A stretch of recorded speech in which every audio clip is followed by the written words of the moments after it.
Okay, here's something weird. Every week in Bad Science, we either victimize some barking pseudoscientific quack, or a big science story in a national newspaper. Now tell me, why are these two groups even being mentioned in the same breath? Why is science in the media so often pointless, simplistic, boring, or just plain wrong? Like a proper little Darwin, I've been collecting specimens, making careful observations, and now I'm ready to present my theory. It is my hypothesis that in their choice of stories and the way they cover them, the media create a parody of science for their own means. They then attack this parody as if they were critiquing science. This week we take the gloves off and do some serious typing. Science stories usually fall into three families: wacky stories, scare stories, and breakthrough stories. Last year, The Independent ran a wacky science story that generated an actual editorial. How many science stories get the lead editorial? It was on research by Dr. Kevin Warwick, purporting to show that watching Richard and Judy improved IQ test performance. Needless to say, it was unpublished data, and highly questionable. Wacky stories don't end there. They never end. Infidelity is genetic, say scientists. Electricity allergy real, says researcher. I've been collecting scientists have found the formula for stories since the last summer, carefully pinning them into glass specimen cases, in preparation for my debut paper on the subject. So far I have captured the formula for the perfect way to eat ice cream, the perfect boiled egg, love, the perfect joke, the most depressing day of the year, and so many more. Enough! Every paper, including this one, covers them. And before anyone bleats excuses on their behalf, these stories are invariably written by the science correspondents and hotly followed to universal jubilation with comment pieces by humanities graduates on how bonkers and irrelevant scientists are. A close relative of the wacky story is the paradoxical health story. Every Christmas and Easter, regular as clockwork, you can read that chocolate is good for you, just like red wine is, and with the same monotonous regularity, in breathless, greedy tones, you will hear how it's scientifically possible to eat as much fat and carbohydrate as you like, for some complicated reason, but only if you do it at the right time of day. These stories serve one purpose. They promote the reassuring idea that sensible health advice is outmoded and moralizing, and that research on it is paradoxical and unreliable. At the other end of the spectrum, scare stories are, of course, a stalwart of media science. Based on minimal evidence and expanded with poor understanding of its significance, they help perform the most crucial function for the media, which is selling you, the reader, to the advertisers. The MMR disaster was a fantasy entirely of the media's making, which failed to go away.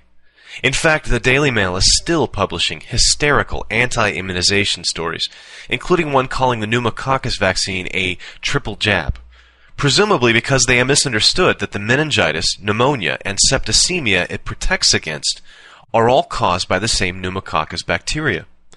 Now, even though popular belief in the MMR scare is, perhaps, starting to fade, popular understanding of it remains minimal.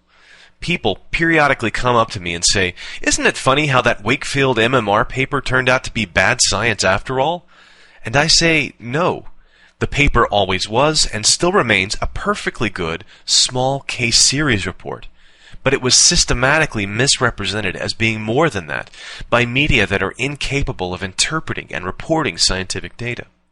Once journalists get their teeth into what they think is a scare story, trivial increases in risk are presented, often out of context, but always using one single way of expressing risk, the relative risk increase, that makes the danger appear disproportionately large. This is before we mention the types, such as last week's Serosat story, or the ibuprofen and heart attack story last month, when in their eagerness to find a scandal, half the papers got the figures wrong. This error, you can't help noticing, is always in the same direction. And last in our brief taxonomy is the media obsession with new breakthroughs, a more subtly destructive category of science story. It's quite understandable that newspapers should feel it's their job to write about new stuff. But in the aggregate, these stories sell the idea that science, and indeed the whole empirical worldview, is only about tenuous, new, hotly contested data. Articles about robustly supported emerging themes and ideas would be more stimulating, of course, than most single experimental results. And these themes are, most people would agree, the real developments in science. But they emerge over months and several bits of evidence, not single rejiggable press releases. Often a front-page science story will emerge from a press release alone, and the formal academic paper may never appear, or appear much later, and then not even show what the press reports claimed it would. Last month, there was an interesting essay in the journal PLOS Medicine about how most brand new research findings will turn out to be false. It predictably generated a small flurry of ecstatic pieces from humanities graduates in the media, along the lines of science is made up, self-aggrandizing, hegemony maintaining, transient fad nonsense. And this is the perfect example of the parody hypothesis that we'll see later. Scientists know how to read a paper.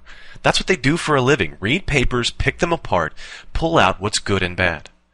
Scientists never said that tenuous, small new findings are important headline news. Journalists did. But enough on what they choose to cover. What's wrong with the coverage itself? The problems here all stem from one central theme. There is no useful information in most science stories. A piece in The Independent on Sunday from January 11, 2004 suggested that mail-order Viagra is a ripoff because it does not contain the correct form of the drug. I don't use this stuff, but there were 1,147 words in that piece. Just tell me, was it a different salt, a different preparation, a different isomer, a related molecule, a completely different drug? No idea. No room for that one bit of information. Remember all those stories about the danger of mobile phones? I was on holiday at the time and not looking things up obsessively on PubMed. But off in the sunshine, I must have read 15 newspaper articles on the subject. Not one told me what the experiment flagging up the danger was. What was the exposure, the measured outcome? Was it human or animal data, figures, anything? Nothing. I've never bothered to look it up myself, and so I'm still as much in the dark as you.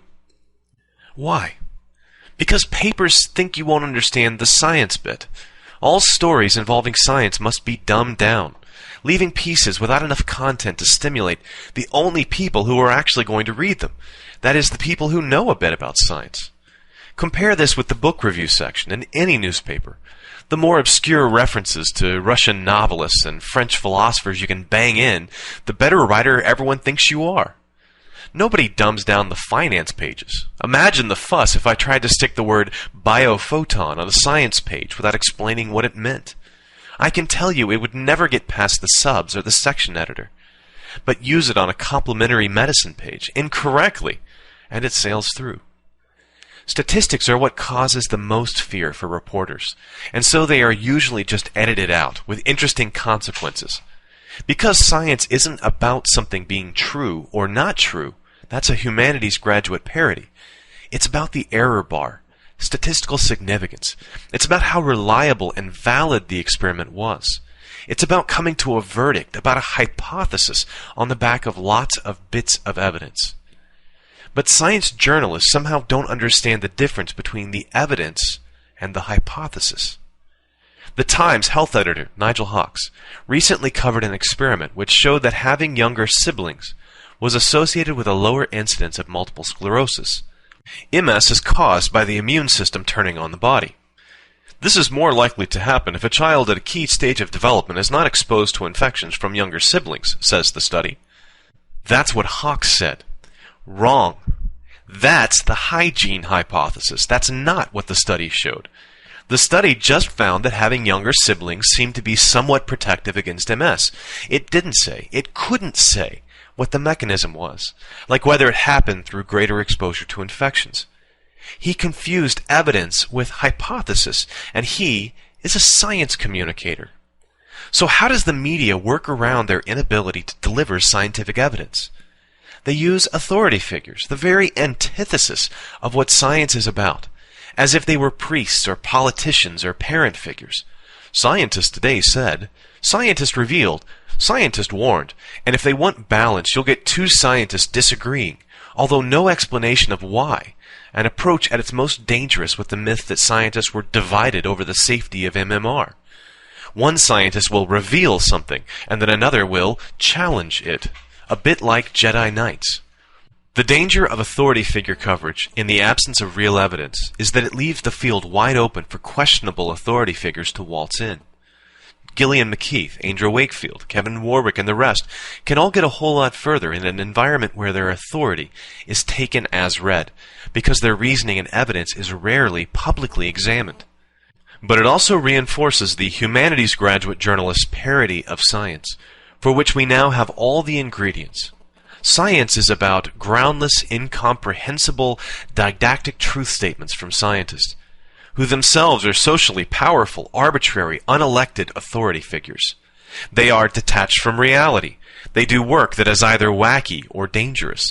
But either way, everything in science is tenuous, contradictory, and, most ridiculously, hard to understand. The misrepresentation of science is a direct descendant of the reaction in the Romantic movement against the birth of science and empiricism more than 200 years ago. It's exactly the same paranoid fantasy as Mary Shelley's Frankenstein, only not so well written. We say descendant, of course. The humanities haven't really moved forward at all, except to invent cultural relativism, which exists largely as a poo-poo reaction against science. And humanities graduates in the media, who suspect themselves to be intellectuals, desperately need to reinforce the idea that science is nonsense, because they've denied themselves access to the most significant developments in the history of Western thought for 200 years. And secretly, deep down, they're angry with themselves over that. That's what I'd have said 3 years ago. But now I'm on the inside, I can add a slightly different element to the story. I'm an all-right-looking bloke, I get about.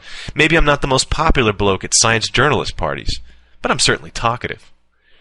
For many months I had a good-spirited row with an eminent science journalist who kept telling me that scientists needed to face up to the fact that they had to get better at communicating to a lay audience. She is a humanities graduate. Since you describe yourself as a science communicator, I would invariably say, to the sound of derisory laughter, isn't that your job? But no. For there is a popular and grand idea about that scientific ignorance is a useful tool. If even they can understand it, they think to themselves, the reader will. What kind of a communicator does that make you? There is one university PR department in London that I know fairly well. It's a small middle-class world after all. And I know that until recently, they had never employed a single science graduate. This is not uncommon. Science is done by scientists who write it up. Then a press release is written by a non-scientist who runs it by their non-scientist boss, who then sends it to journalists without a science education, who try to convey difficult new ideas to an audience of either lay people, or more likely, since they'll be the ones interested in reading the stuff, people who know their way around a t-test a lot better than any of these intermediaries.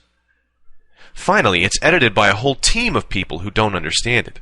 You can be sure that at least one person in any given science communication chain is just juggling words about on a page, without having the first clue what they mean, pretending they've got a proper job, their pens all lined up neatly on the desk.